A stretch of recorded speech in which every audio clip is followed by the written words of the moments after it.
तेरी यादों में हम बाबा यूं खोए खोए रहते हैं। जिगर में प्यार तुम्हारा संजोए रहते हैं। तेरी यादों में हम बाबा यूं खोए खोए रहते हैं।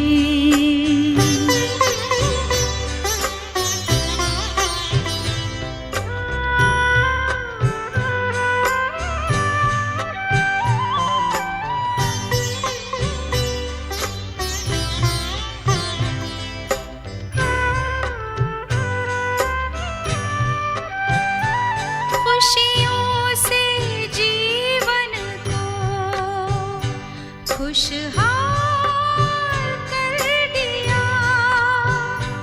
नजरों से हमें बाबा निहाल कर दिया। निहाल कर दिया। तेरे प्यार के मोती दिल में पिरोए रहते हैं। तेरी यादों में हम बाबा यूं खोए खोए रहते हैं।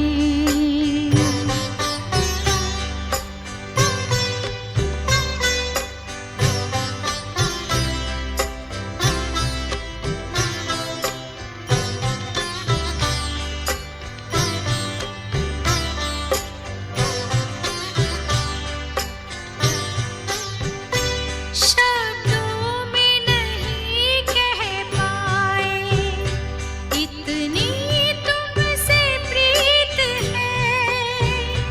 होठों पे अब तो बाबा बस तेरे ही गीत हैं।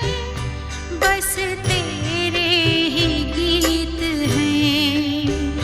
तेरे स्नेह के सागर में मन को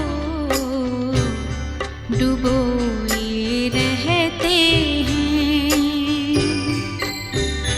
तेरी यादों में हम बाबा यूं खोए खोए रहते हैं।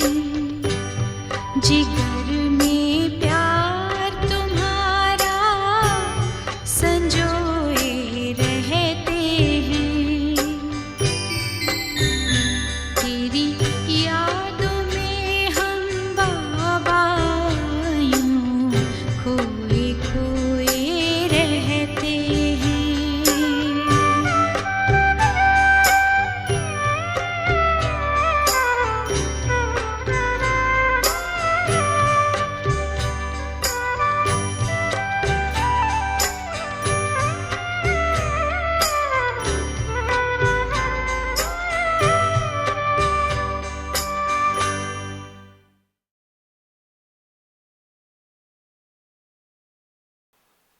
ओम शांति। ओम शांति। अभी हम सभी प्यारे बाबा की याद में मन की एकाग्रता बनाए हुए उनके समीपता का संबंध की अनुभूति में बैठे थे। यथा स्थिति तथा अनुभव होता है और हम सबको मालूम है कि योग ही एक ऐसी कला है जो हमारे जीवन में परिवर्तन लाता है, हमारे संस्कारों को बदलता है और दिव्य संस्कारों को धारण करने की क्षमता प्रदान करता है। आज हम भी स्वयं को जब स्वयं देखते हैं तो अपने वर्तमान स्वरूप को अपने फाइनल स्वरूप से मिलान करते हैं, और जब उसमें काफ़ी अंतर प्रतीत होता है तो बुद्धि में आता है कि क्या पुरुषार्थ करें जो अपनी संपन्नता की स्थिति का अनुभव हम सभी कर सकेंगे। क्योंकि जब कभी हम में कोई पुराना संस्कार उदय होता है, चाहे किसी भी परिस्थिति के समय या कोई भी वातावरण ऐसा हो और कोई पुराना संस्कार उदय हो जाए, तो कभी कभी हमें स्वयं भी प्रतीत होता है कि अभी तक हम में ये पुराना संस्कार क्यों जागता है, और अन्यों को भी हमारे सही परिवर्तन ना होने के कारण उन्हें भी संशय अनुभव होता है कि जब ये ज्ञान में चलते हैं, योग लगाते हैं, फिर भी इनके अंदर वो पुराने स्वभाव अभी तक क्यों हैं। हम स्वयं से भी संतुष्ट नहीं होते और हमसे दूसरे भी संतुष्ट नहीं होते, क्योंकि हम समझते हैं कि हमें परिवर्तन होना चाहिए। और आप देखिए, ज्ञान के मनन चिंतन से या ज्ञान अध्ययन से कई संस्कारों का परिवर्तन होता है, लेकिन कुछ ऐसे संस्कार होते हैं जो बार बार विकृति के आधार से कोई कर्म कर लेते हैं,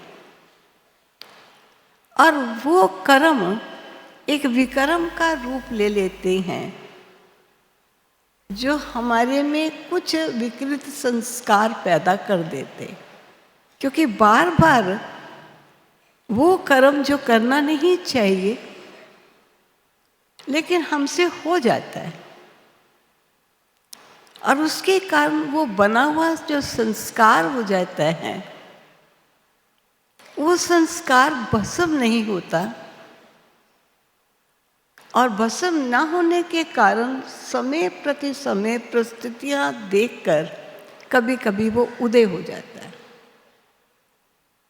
क्योंकि संस्कारों को विध्वंस विनाश करने का तरीका केवल ज्ञान मनन चिंतन नहीं।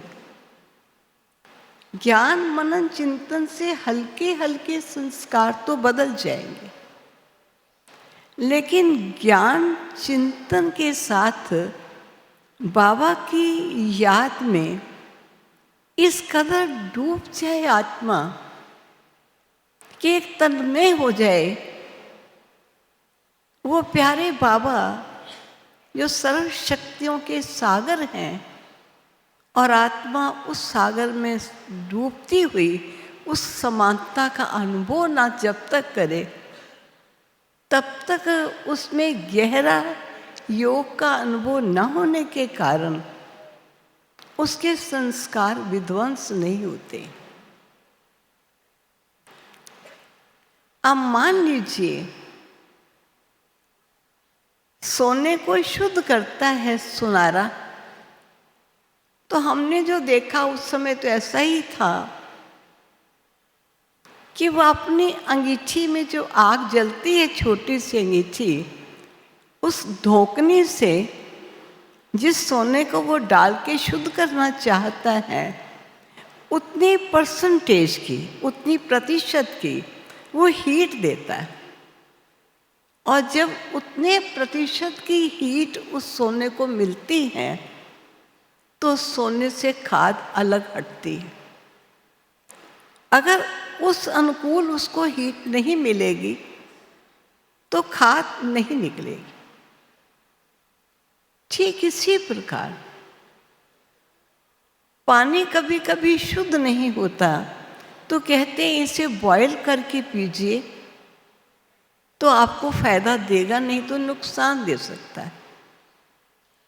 अब हमने पानी को आंच पर रखा, पानी गर्म हो गया और काफ़ी लंबे टाइम तक रखा, अच्छी तरह गर्म हो गया, लेकिन गर्म होने से उसमें शुद्धि नहीं आएगी जब तक वो पानी बॉयल नहीं होता।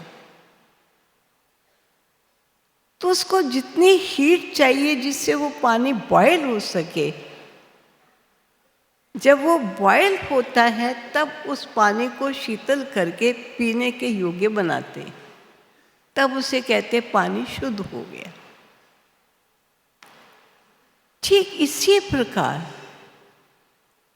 आत्मा में भी जो बार बार विकृतियों के वशीभूत होकर हमने कर्म किए,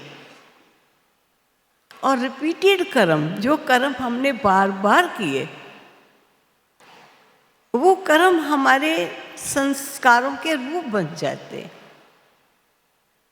अब उन संस्कारों को बदलने के लिए हल्की सल्की याद काम नहीं करेगी, वो हमें विकर्म करने से बचाएगी अवश्य, या कोई हल्की हल्की संस्कारों से हम मुक्ति पाएंगे, लेकिन हमारे गहरे संस्कारों को इस प्रकार की याद उन्हें भस्म नहीं करने देगी। तो प्यारे बाबा हम बच्चों को यही कहते हैं कि मैं तो बच्चों को आप समान बनाने के लिए आया हूँ, और अगर कोई साधारण मनुष्य जो आपके संबंध या संपर्क में आते हैं, या आपके परिवार के कुछ मेंबर्स जो ज्ञान में नहीं चलते, उन्हें मालूम है कि ये ज्ञान सीखते हैं या योग लगाते हैं, और अगर इनके अंदर भी कुछ ऐसे पुराने स्वभाव या पुराने संस्कार जो उन्होंने अज्ञान काल में भी हमने देखे, अगर वो हम में दिखाई दे जाता है तो उनको भी ज्ञान में संशय आता है। क्या सचमुच ज्ञान से मनुष्य का सुधार हो सकता है? चाहे हम उनको कहते हैं पहले हम देर तक सोते थे, अब नहीं सोते, पहले ऐशो इज्जत का जीवन जीते थे, अब नहीं जीते, पहले हम वहाँ जाते थे, अब नहीं जाते, ये चीज़ें उनको इतना प्रभाव नहीं डालती। इन चीज़ों से वो समझते आप हमसे अलग होते जा रहे, लेकिन वो देखना चाहते हैं कि हमारे अंदर जो स्वभाव, जो संस्कार अज्ञान काल में था, जो किसी को हमारा स्वभाव अखड़ता था, और अगर वो स्वभाव अभी तक हम में है और परिवर्तन नहीं हुआ, तो इस बात से वो संतुष्ट नहीं होते, ये समझते ज्ञान भी क्या करता है। और कभी कभी हम स्वयं भी स्वयं के पुरुषार्थ से निराश होते कि अभी तक ये क्यों हमारा पुराना स्वभाव या संस्कार जाग उठता है। तो प्यारे बाबा हम बच्चों को कुछ सावधानियां देते हैं।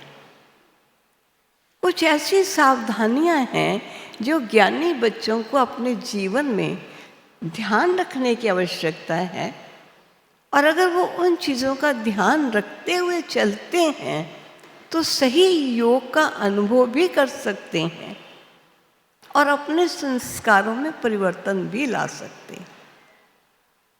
अब प्रश्न आता है कि कौन सी ऐसी सावधानियां हैं जिन पर हमको ध्यान देना है। तो मैं कुछ बातें नोट कर रही थी, उसमें एक बात है कि हम कुछ एकांत प्रिय बनने की कोशिश करें। कोई समय जबकि कोई चर्चा हो रही है, तेरी मेरी बातें चल रही हैं जिसमें हमारा कोई तात्पर्य नहीं है, लेकिन हम भी बैठे एंजॉय कर रहे हैं।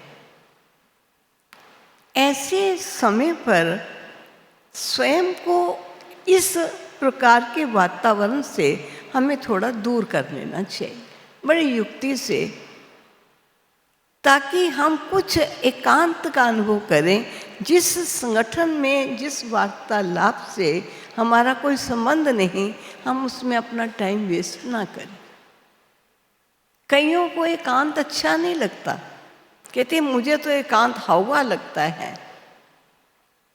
और हमारी दादी जानकी जी के शब्द थे, एकांत मिला तो अल्लाह मिला। एकांत कुछ समय के लिए योगी बच्चों को अवश्य होना चाहिए। ये सावधानी थोड़ी बरतने की मैं कुछ बातें बताऊंगी, फिर योग की कला पर मैं आऊंगी। दूसरी बात आती है कि अपनी अवस्था को जल्दी बदले नहीं। अभी अभी हमारा बड़ा खुश मूड है, किसी ने कुछ कह दिया, 2 शब्द, फौरन मूड ऑफ। कोई कहते अभी अभी तो हंस रहे थे, इनको क्या हुआ, ये चुप चुप क्यों हो गए। 2 शब्द भी हम किसी के अपने विपरीत सुन नहीं सकते, और वो हमारी अवस्था को हिट करते हैं, चोट पहुंचाते हैं, और हमारा मूड ऑफ हो जाता है। कोशिश करें जल्दी जल्दी अपनी अवस्था को बदलने ना दें, क्योंकि मुरम्मत कर बिल्डिंग को उसारने में, बढ़ाने में टाइम लगता है, तोड़ने में टाइम नहीं लगता है। हमें अवस्था को श्रेष्ठ बनाने में समय लगता है, और अगर अवस्था को गिरा लेते हैं जल्दी से तो उसमें टाइम नहीं लगता है। तो कोशिश करें कि हम छोटी छोटी बातों में अपनी अवस्था को गिरने ना दें। और दूसरी बात मैं कहना चाहूँगी कि योग में बैठे, अभी अभी हम बहुत अच्छा मनन चिंतन कर रहे हैं, इतने में हम कहते हैं चलो छोड़ो, सब मनन चिंतन छोड़ के अब मैं साइलेंस में बैठता हूँ। कुछ क्षण भी साइलेंस पूरा हुआ नहीं, चलो बाबा से रूरिहान करते हैं। तो जल्दी जल्दी अपनी स्थिति को बदलो नहीं। जिस भी स्थिति में बैठे हैं, उसमें जहाँ बैठे हैं उसका थोड़ा डीप अनुभव जब तक ना कर लो, अवस्था बदलो नहीं। किस लक्ष्य से हम बैठे हैं, दाता का अनुभव करने के लिए, समीपता का, समानता का, उस प्रभु की दिव्य शक्तियों का अनुभव करने के लिए बैठे हैं। चाहे मैंने कोई भी विधि अपनाई, लेकिन जब तक किसी एक लक्ष्य तक नहीं पहुंचे, तब तक जल्दी जल्दी अपने को बदलो नहीं। इस बात का थोड़ा ख्याल रखना है। और तीसरी बात आती है कि लौकिकता को थोड़ी अलौकिकता में बदलने की कोशिश करें। बहुत सी लौकिक चीज़ें हम देखते हैं।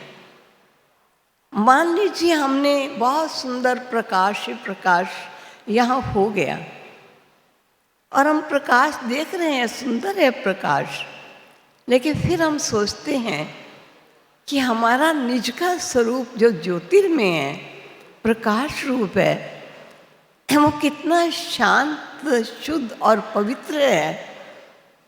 ये प्रकाश कैसा होगा।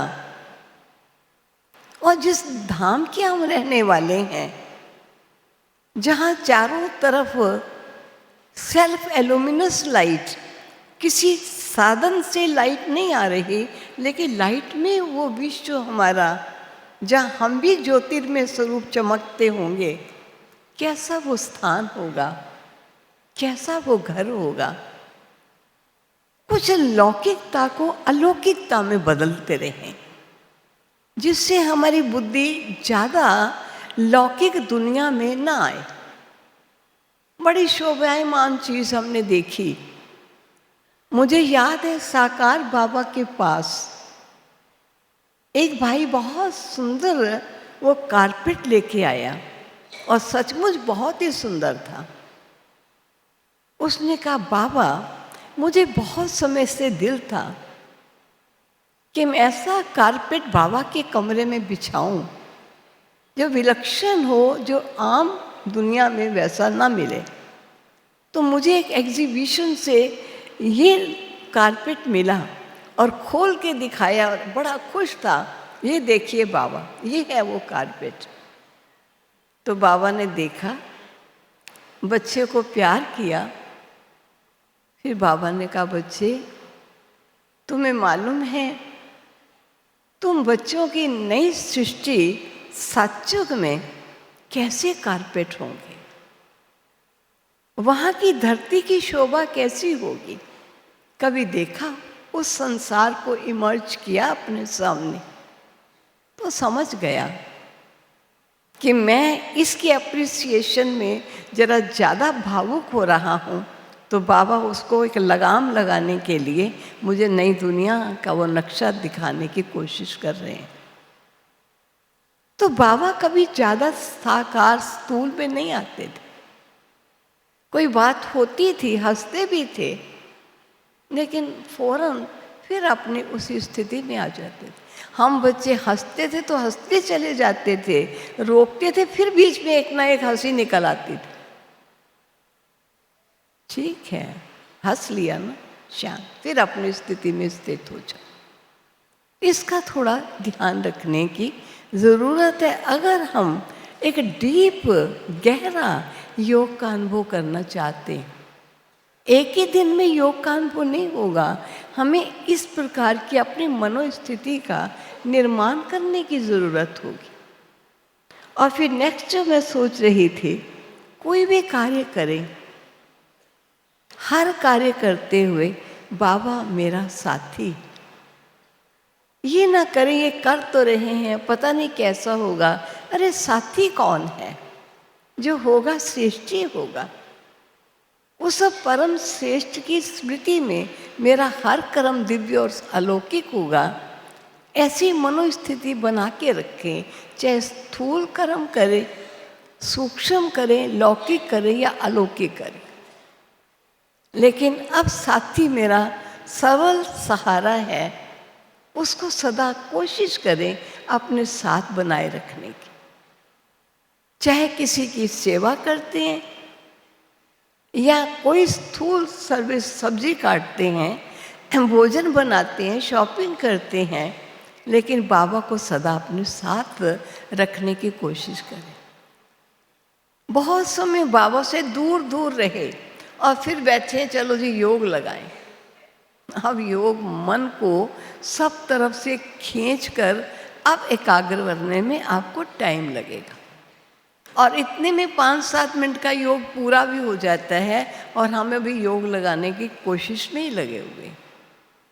तो बाबा कहता है ये कुछ समय के अभ्यास को बना के रखो। ये सावधानियां हैं जो हमें ध्यान रखनी है।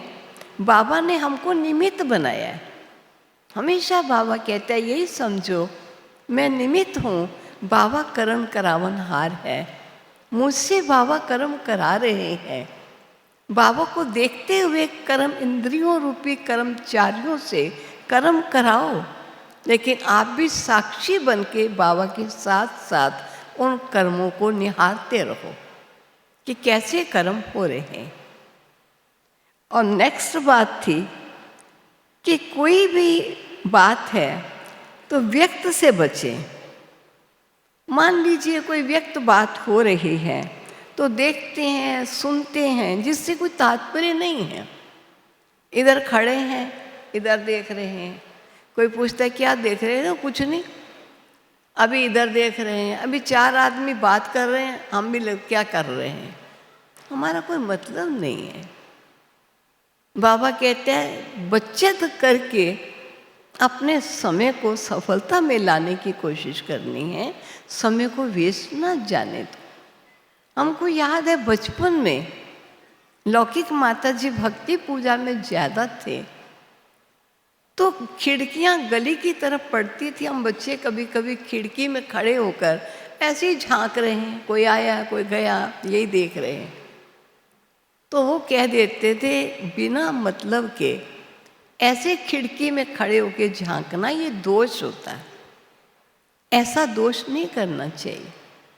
अब हमें मालूम तो नहीं दोष क्या है, लेकिन उनका भाव यही था कि ये राइट नहीं है, तो कोशिश करते थे ऐसा कर्म हमसे नहीं होना चाहिए।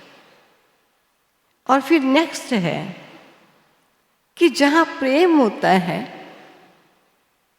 वहाँ प्रेमिका या प्रेमी को अपनी प्रेमिका या अपने प्रेमी की याद आती है। 10 बातें कर रहे हैं, प्रेमी अपने प्रेमिका में मस्त है, प्रेमिका अपने प्रेमी में मस्त है, आप बोल रहे हो तो बोलते रहे।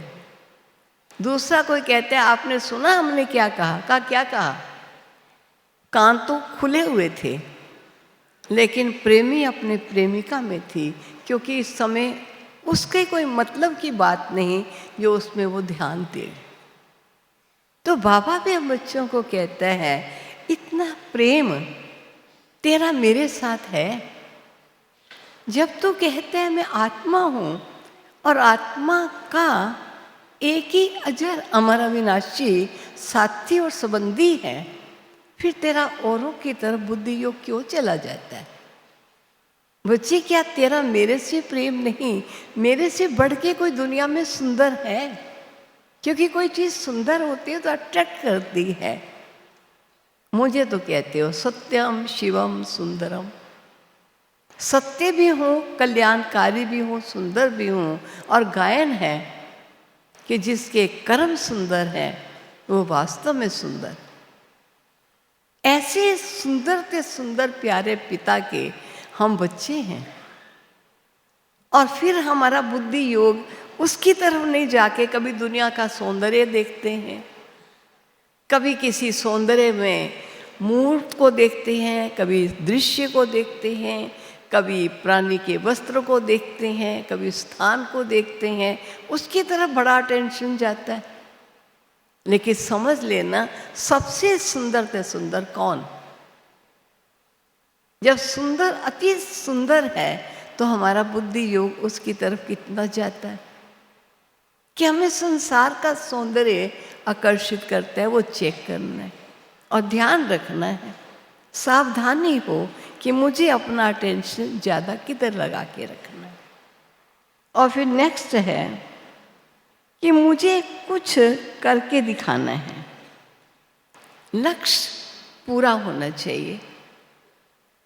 मुझे अगर सन्मार्ग को अपनाया है, ईश्वर के बच्चे बने हैं, तो मुझे ईश्वर सम बन करके जैसे मुझे आज्ञा देते हैं मुझे अपने जीवन को वैसा ही बना के चलाना है। ये मेरे अंदर धुन होनी चाहिए, जिसका एग्जाम्पल दुनिया में फेमस है कि जब उसे मछली की आँख के अंदर के काले पार्ट पर बाण लगाने को कहा गया और सबसे पूछा तुमने किसको देखा, तो किसी ने कहा मछली को देखा, किसी ने कहा मछली की आँख को देखा। लेकिन अर्जुन का गायन सुनाया कि उसने कहा मैंने उस पार्ट को केवल देखा जहाँ मुझे बाण लगाना था, और वो बाण लगाने में सफल हुआ। हम भी इस बात को देखें कि हमारा बुद्धि का योग, जब हम योग में बैठना चाहते हैं, ईश्वरीय अनुभव करना चाहते हैं, तो हमारा बुद्धि योग उस एक में लगता है, या बैठे बाबा की याद में हैं, कई बातें याद आ रही हैं, कभी इधर कभी इधर। तो इस चीज़ की थोड़ी सावधानी बरतने की ज़रूरत होती है। और नेक्स्ट है कि सर्व आकर्षणों से परे ध्यान टूट ना जाए। मेरा सबसे बड़ा आकर्षण मेरा है वो सर्वशक्तिवान। तो प्यारे बाबा हम बच्चों को कहते हैं आपके हर बोल कर्म व्यवहार में बैलेंस, जो सोचो वो बोलो और जो बोलो वो करो, इस बात पर बड़ा अटेंशन देना है। कई बच्चे सोचते बहुत कुछ है, बोलते उसके विपरीत हैं और करते उसके भी विपरीत। तो योग युक्त बनने के लिए हमारा सोच, हमारा बोल और हमारा कर्म एक समान होना चाहिए। इस बात पर हमें अटेंशन देना है। जिस पर मैं एक बात सोच रही थी कि मन को एकाग्र करने के लिए बाबा ने हमको कितनी युक्तियां बताई।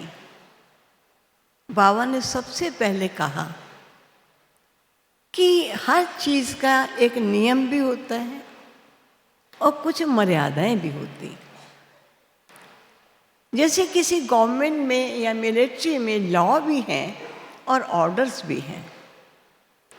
अगर वो मिलिट्री का व्यक्ति लॉ को नहीं मानता फुली या ऑर्डर के अनुकूल नहीं चलता है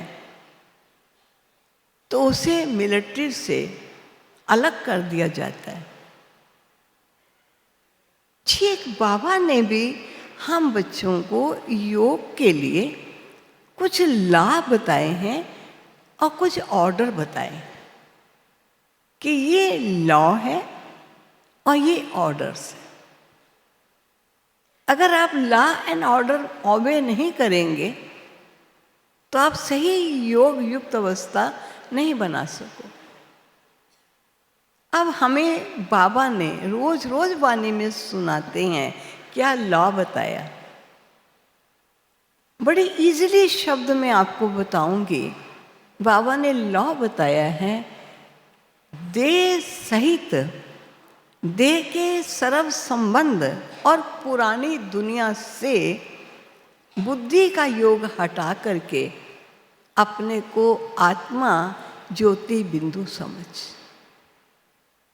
ये तेरा लॉ है योग का, शुरुआत है आपके योग की।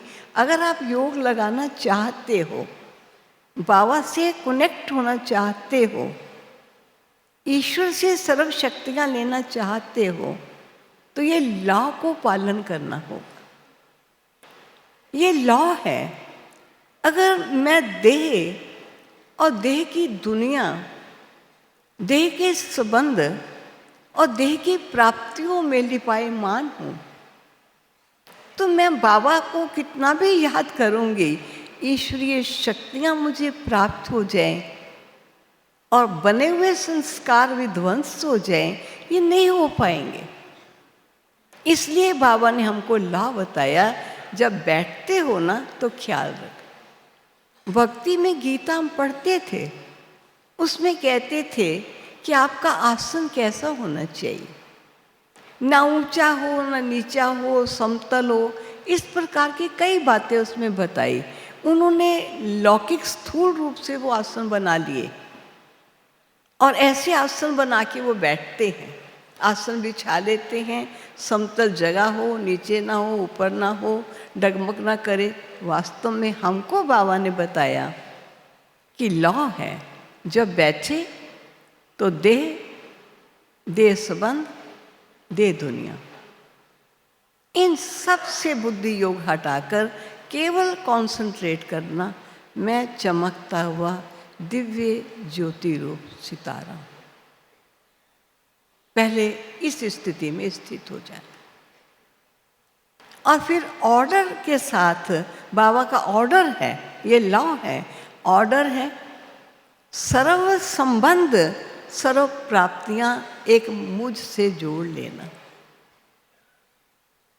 अगर हमारे सर्व संबंध नहीं जुटे होंगे और सर्व प्राप्तियां उस प्रभु से ही मुझे प्राप्त हो सकती हैं, अगर इस प्रकार का नाता नहीं जुटा होगा तो बुद्धि योग पुनः पुनः जिस दुनिया में हमारे नाते जुटे हुए हैं, संबंध जुटे हुए हैं, वहाँ बुद्धि योग जाएगा। चाहे वो संबंधी हो, चाहे वो मिलने जुलने वाले हो, दुकानदार हो, ग्राहक हो, कुछ भी हो, बुद्धि योग भटकेगा। तो बाबा ने हम बच्चों को ये ऑर्डर किया है। ला है बुद्धि योग हटाना, ऑर्डर है मेरे से सर्व संबंध जोड़ लेना। ये सर्वप्रथम बाबा ने हमको बताया। अब इस बात को करने के लिए, जिस पर मैं एक एग्जाम्पल देना चाहूँगी, हम एक बार किसी कंट्री में गए तो उस कंट्री में कोई योगा मेडिटेशन का कोई केंद्र था और लिखा होता रिलैक्सेशन केंद्र, योगा रिलैक्सेशन केंद्र। तो मैं जगदीश भ्राता जी के साथ थी, तो उन्होंने कहा हमें देखना चाहिए कि यहाँ के लोग मेडिटेशन रिलैक्सेशन किस प्रकार करते हैं। तो हम वहाँ पर गए और जब बैठे तो जो उनके हॉल में टिकट लेके लोग आए हुए थे, सब जब बैठ गए तो उसने एक बेल दी ऐसे करके, और बेल होते ही बस दरवाज़ा बंद, अब कोई अंदर नहीं आएगा, जो आ गए सो आ गए। सबको कहा गया जो भी आपके हाथ बैग्स वगैरह हैं सब नीचे रख दीजिए, अब रिलैक्स होके बैठ जाइए। डिम लाइट हो गई और सामने स्टेज पर एक ब्लैक बोर्ड रखा हुआ था बड़ा सारा। तो कहा कि विड्रा अपना बुद्धि का योग सब तरफ से हटा के अभी आप इधर देखिए। तो सभी उन्होंने क्या किया, वहाँ पर जो बोर्ड था उस पर एक गोल चक्रा बनाया,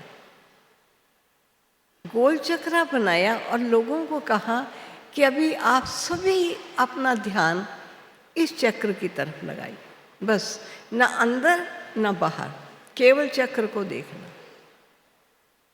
वो जो बना है, सब ऐसे बैठे थे, एकदम पिन ड्रॉप साइलेंस था हॉल में। कुछ क्षणों के बाद फिर उसने बेल दी, फिर उसने एक सेकंड चक्र उसके बीच में बनाया, फिर उसने कहा अपना अटेंशन इस चक्र से निकाल इस चक्र में लाई। सभी उस सेकंड चक्र में आ, फिर उसने थर्ड चक्र बनाया, अब इससे हटा के इधर ला। ये 5-5 मिनट की एक्सरसाइज थी और लास्ट उसने एक पॉइंट इन चक्रों के बीच में बनाया और कहा अभी आप सब तरफ से ध्यान हटा के यहाँ लाएं। तो सभी साइलेंस में इधर ध्यान, इधर ध्यान, इधर ध्यान, इधर ध्यान। आप सोचिए लगभग 25 मिनट का ये एक्सरसाइज थी, इतनी शांति थी, इतनी साइलेंस थी। और जब ये पूरा हुआ तो उसने फिर बेल की और थैंक्स किया। ऐसे सब अपना बैग उठा के ऐसे जा रहे थे जैसे कोई शांति दूत यहाँ से जा रहे हैं। अब ये टेम्पोररी मनुष्य के बुद्धि योग को जो अनेक तरफ गया हुआ था, जिससे मनुष्य ब्रेन में थक जाता है, कई सोचें, कई चिंताएं, कई काम, उन सब से वो कुछ समय के लिए फारिग हो गया और उसका ध्यान अभी इधर डाइवर्ट हो गया, इधर डाइवर्ट हो गया, इधर डाइवर्ट हो गया, इधर डाइवर्ट हो गया। अब सब तरफ से जब हट गया तो नेचुरली आत्मा को बड़ी शांति का अनुभव हुआ। अब हमको बाबा क्या बताते हैं? बाबा कहते हैं ये है टेम्पोररी, थोड़े समय की रिलैक्सेशन या शांति कहो, जो भी उनके शब्दों में कहा गया। बाबा ने हमको इस प्रकार के शब्द नहीं बताए, लेकिन क्या कहा, बच्चे ये कलयुगी दुनिया ये रौरव नरक है, इसमें कुछ नहीं रखा, ये तमोगुणी सृष्टि है। दुख, रोग, शोक, ऐसे वातावरण में शांति और चैन नहीं है। ये अंतिम समय का सृष्टि के हालात हैं। ये सृष्टि ऐसी बहुत लंबे टाइम तक नहीं चलने वाली, लेकिन दिनों दिन इसकी तामसिकता बढ़ती चली जाएगी और बड़ा भयानक विध्वंस आएगा। बाबा हमारा बुद्धि का योग सबसे पहले इस पुरानी दुनिया, ये संबंध, ये सब स्वार्थ पर आधारित है। वो सच्चे प्रेम और सच्ची शांति के नाते नहीं हैं। ये दुनिया के पदार्थ टेम्पोररी हैं, ये ज़्यादा काल साथ रहने वाले नहीं हैं। बाबा ने हम बच्चों का बुद्धि योग इस पुरानी दुनिया से हटाने के लिए हमको पुरानी दुनिया कैसी है ये सब कुछ बताया। और फिर बाबा ने क्या कहा, तुम्हारा छोटा सा संसार है और वो है तुम्हारे मामा बाबा और तुम्हारे दैवी परिवार के भाई और बहनें। ये तेरा छोटा सा संसार। तो इस संसार में आ जा बच्चे। ये असार संसार में कुछ नहीं रखा। लेकिन धीरे धीरे फिर बाबा क्या कहता है, क्योंकि जब हम इस छोटे से संसार में आए तो हमने किसी के अवगुण देखे तो नफरत भर ली, किसी के गुण देखे तो प्रभावित हो गए। तो बाबा ने हम बच्चों को इन सबसे बुद्धि योग हटाने के लिए कहा, देखो तो अपने मम्मा बाबा को देखो जिनका रिजल्ट बाबा ने अनाउंस कर दिया हुआ है। ये तुम्हारे लिए साकार में वो सैंपल हैं जिन्होंने मेरी शिक्षाओं को धारण करके अपने जीवन को ऐसा दिव्य और अलौकिक बनाया है। बच्चे, मम्मा बाबा को देखना। भाई बहनें पुरुषार्थी हैं, कभी पुरुषार्थ में आगे हैं, कभी पीछे हैं।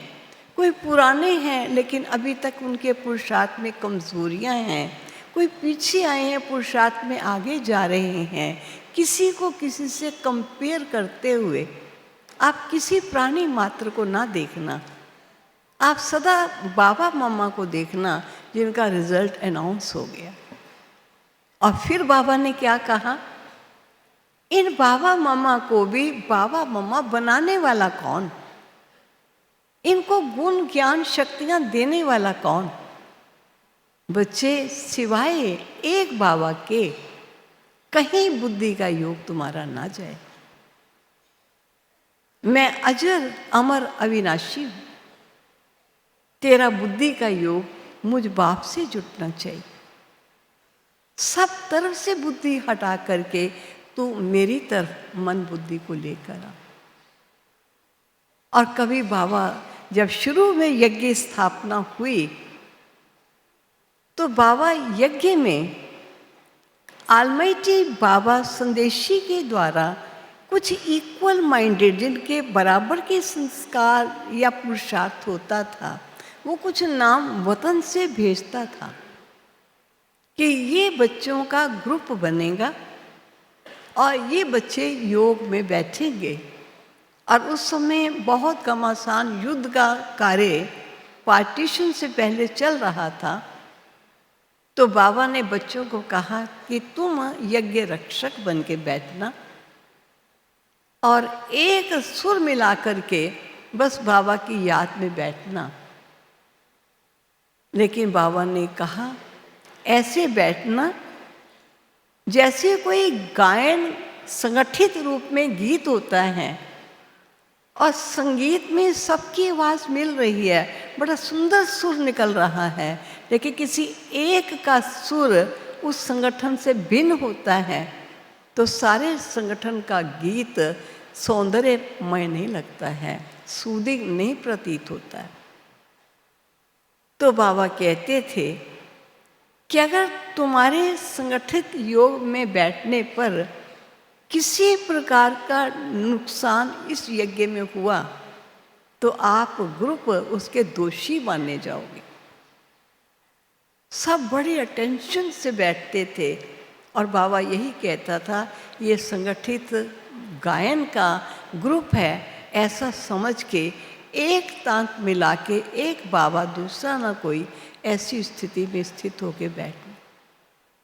कभी बाबा कहता था ये ग्रुप फोटो है बच्चे, अगर एक अच्छा ग्रुप बैठा हुआ है और उस ग्रुप में किसी एक ने उबासी मारी हुई मुंह खोला है या ऐसे ऐसे किया हुआ है तो ग्रुप फोटो बड़ा बड़ा बना, सुंदर बना, लेकिन वो जो एक मुंह खोले हुए हैं या हाथ खड़े किए हुए हैं, सबका अटेंशन सबसे पहले उसी पर जाता है और वो सारे ग्रुप की फोटो बिगड़ जाती है। इस प्रकार बच्चों को बाबा अभ्यास कराते थे कि बच्चे इक्वल माइंडेड को बिठाया, लेकिन उनमें भी फर्क तो होगा ना।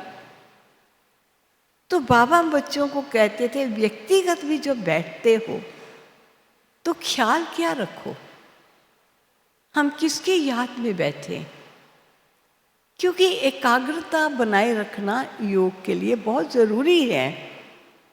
जैसे मान लीजिए मैं आपको कोई बात कहती हूँ और वो बात बड़ी आश्चर्यजनक है और मैंने एक पढ़ के सुना दी। आप कहते हमें तो कुछ लगा नहीं, क्या बात आप कहना क्या चाहते हो। मैं कहती देखो ध्यान दो जरा, मैं पढ़ती हूँ पुनः, आप ध्यान दो। अब वो जब ध्यान देते हैं उस मेरे पढ़ी लिखी हुई बात को पढ़ने पर, और जहाँ वो बात आश्चर्यजनक है वहाँ एकदम सभी की आवाज़ निकलती, ओ पहले क्यों नहीं ओ किया था, अभी क्यों ओ किया। क्योंकि जब सुना था तब ऐसे साधारण रूप से सुना था, लेकिन जब मैंने ये कहा कि आप सुनो मेरी बात, लेकिन जरा ध्यान से सुनना, ध्यान से। अब ध्यान से सुनने पर सब तरफ से बुद्धि योग विड्रा हुआ और अब पूरा ध्यान है ये क्या सुना रहे हैं। तो जब उधर ध्यान आया तो हमने उस बात को समझा कि ये बात हमें क्या बताना चाहते हैं। तो हम कई बार योग लगाते हैं, कभी इधर देखा, कभी उबासी मारी, कभी टाइम देखा, योग लगा रहे हैं। इसे शक्तिशाली योग नहीं कहते। जो बाबा कहते हैं सब तरफ से ध्यान को हटाकर समझ लिया ना, ये देह नाशवान चोला है ना, और इस चोले के अंदर चेतन शक्ति में एक दिव्य आत्मा हूं। देखो अपने स्वरूप को, मेरा चैतन्य मैं ही हूं, ये तो केवल मात्र टेम्पोररी मैंने आधार लिया हुआ है, जिसके कारण ये शरीर बोलता सुनता देखता है, ये मेरे कारण, इसमें कोई दम नहीं है। ये मेरा इंस्ट्रूमेंट है, लेकिन मैं कौन हूं, कितनी प्योर हूं ओरिजिनल में, कितनी पीसफुल हूं, कितने अनंत स्वरूप है मेरा। अपने निज के सोमान और स्वरूप में स्थित होना ये बहुत ज़रूरी है। जब तक सब तरफ से मन को हटाकर सेल्फ में कंसंट्रेट नहीं किया तो आपका बुद्धि योग बाबा से नहीं लगेगा, अनेक तरफ चक्कर काटेगा। तो बाबा से योग लगाने के लिए पहले स्वयं पर माइंड को सेंटर्ड, सेल्फ पर सेंटर करना पड़ेगा, उस पर एकाग्र करना पड़ेगा। और इस प्रकार बाबा हम बच्चों को यही बताते हैं कि बच्चे योग कुछ है नहीं, इसे यही कहो याद करना है। क्योंकि हम स्वयं को देह मानते थे और देह के नातेदारों को अपना संबंधी मानते थे। अब हमको पता चला कि देह मैं नहीं, देह तो मेरा केवल मात्र वस्त्र है या कर्म इंद्रियां कर्म करने का साधन मात्र है, लेकिन मैं देही हूँ। अब मैंने स्वयं को समझा है और मुझ चैतन्य अविनाशी आत्मा के जो सर्व संबंध हैं वो एक परमात्मा से है, बाकी सब आत्माएं हैं नंबरवार। उन आत्माओं से भाई भाई का कनेक्शन है, लेकिन सर्व आत्माओं को सर्व प्राप्तियां प्राप्त कराने वाली एक ही वो मेन सर्वसमर्थ सर्वहस्ती है, सिवाय उसके दूसरा कोई नहीं। तो हमारा बुद्धि का योग कहाँ जाता है? बार बार बुद्धि का योग हमारा बाबा से जाएगा। तो बाबा हम बच्चों को यही कहते हैं, याद करना है। बच्चे ये भूल गए थे, दे समझते थे, दे दुनिया में बुद्धि जाती थी। अब याद रखो मैं आत्मा हूँ और मुझ आत्मा के सरस संबंध परमात्मा से। ये याद ही तो है और क्या है। इस याद से भटक जाते हो और फिर दे और दे की दुनिया में फिर चक्कर लगाने चले जाते हो। अब बहुत काल के अभ्यास की आवश्यकता है अपने स्वमान और स्वरूप में स्थित होने के लिए। और जब हमको पता चलता है कि दुनिया की कहते हैं, कोई कहता है कि आप नासिका के अग्रभाग की तरफ ध्यान लगाओ। ठीक है, आपको इस प्रकार करने से तीनों लोगों, प्रकृति की कई बातों का आपको पता चल जाएगा। कोई कहते हैं सूर्य पर ध्यान लगाओ, कोई किसी अन्य पर ध्यान लगाने के लिए आदेश करता है। किसी से ये प्राप्ति होगी, किसी से ये प्राप्ति होगी, किसी से ये प्राप्ति होगी। बाबा कहता है जब तक सर्व प्राप्तियां नहीं होती तब तक बुद्धि भटकती। और मैं ही एक ज्योति बिंदु सर्वशक्तिवान हूँ जिस पर ध्यान लगाने से तो सर्व प्राप्तियों को प्राप्त करता है। इसलिए बच्चे, देह दुनिया में रहते हुए, संबंधों में रहते हुए, धंधों में रहते हुए, तो चंद क्षण के लिए मन को बार बार सब तरफ से निकाल और मेरे तरफ मन को ले आ। तुझे जो चाहिए, जब चाहिए, जैसा चाहिए, मैं तेरा सदा सहयोगी और साथी बन के रहूं। सत्य पिता कभी झूठ नहीं बोलता है। हम उस सत्य पिता की उस शिक्षा को विस्मृत हो जाते। तो बाबा कहते हैं ये योग थोड़ी है, इसको योग कहो ही नहीं, मुश्किल कर देते हो। जो चीज़ भूले हुए थे मैंने तुम्हें आके याद कराया, और जो याद कराया वो याद रखो। बस इसी तो करना है, और क्या करना है। तो प्यारे बाबा ने हम बच्चों को योग की यही विद्या बताई है, और उससे ही हमको कहा है कि जितनी शक्ति तुझे प्राप्त मेरे से होगी, उस शक्ति के आधार से जो आपकी याद एकाग्र मेरे पर बनेगी तो तेरे विकर्म विनाश होंगे। जब हीटिंग देने से एक सोने से खाद निकलती है, एक बॉयल करने से पानी शुद्ध होता है, तो मुझ परमात्मा से संबंध जोड़ लेने से आत्मा के पुराने संस्कार विध्वंस होते हैं और दिव्य संस्कारों को धारण करने की समर्थ अथवा शक्ति आती। तभी पहले मुझे याद आता है कुछ मांगने वाले भी होते थे, और वो गेट पर खड़े होकर क्या कहते थे, माँ भिक्षा, मुँह ऐसे, और अपना वो कमंडल सा होता था पत्थर जैसा बना हुआ, माँ भिक्षा कह के ऐसे खड़े रहते थे मुँह नीचे करके।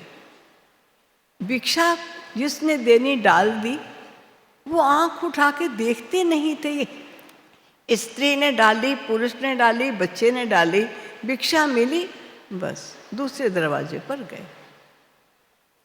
इस प्रकार भक्ति में भी अपने तप को बनाए रखने के लिए वो इस प्रकार का अभ्यास करते थे।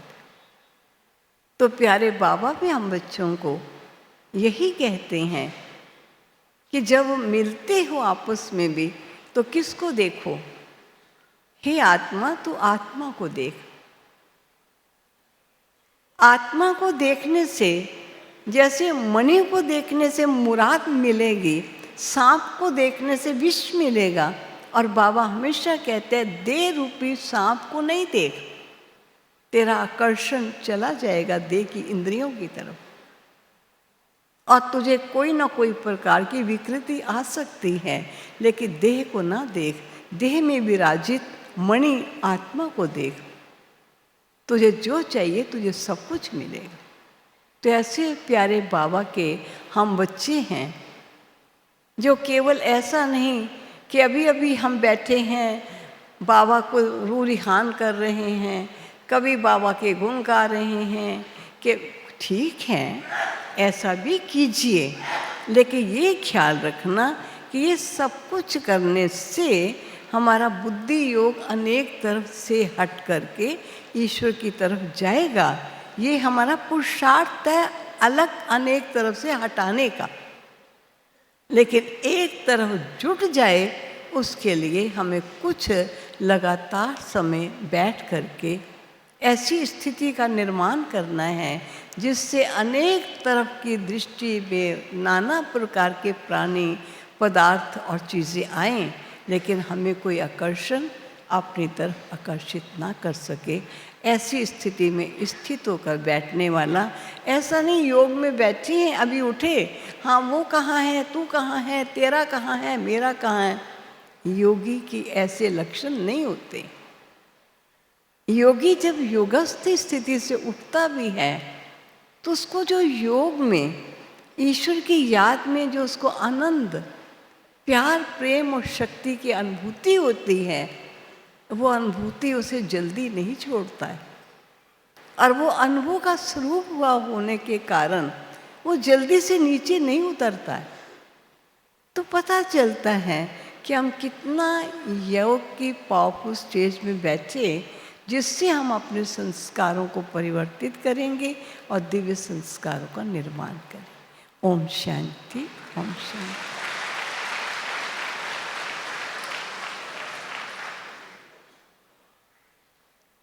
अभी हम 3 मिनट बाबा की याद में बैठते हैं, फिर नेक्स्ट क्लास वाले आ चुके हुए हैं, फिर आपकी वो क्लास चले।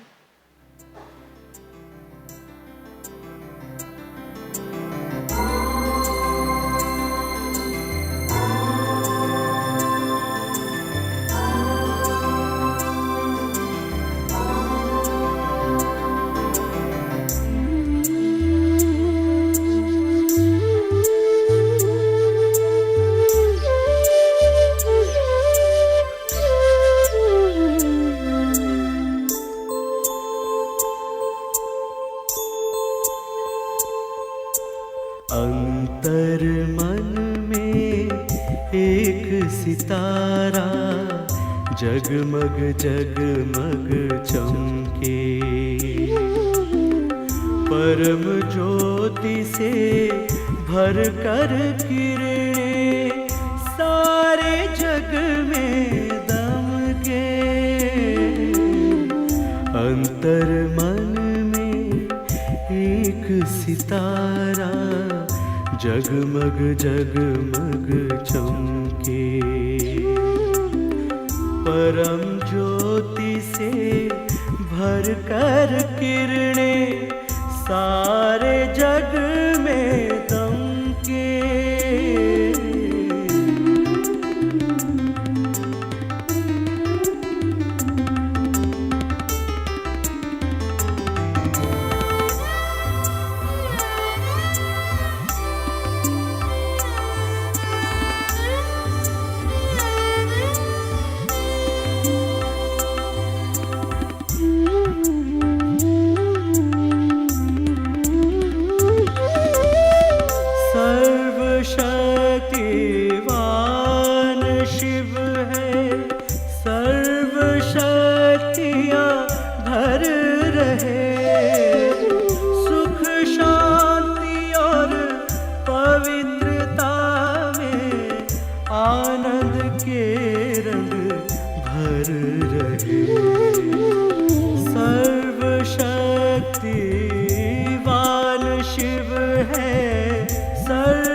बेहद प्यारा मूल वतन वो याद आए रह रह के। अंतर मन में एक सितारा जगमग जगमग चमके।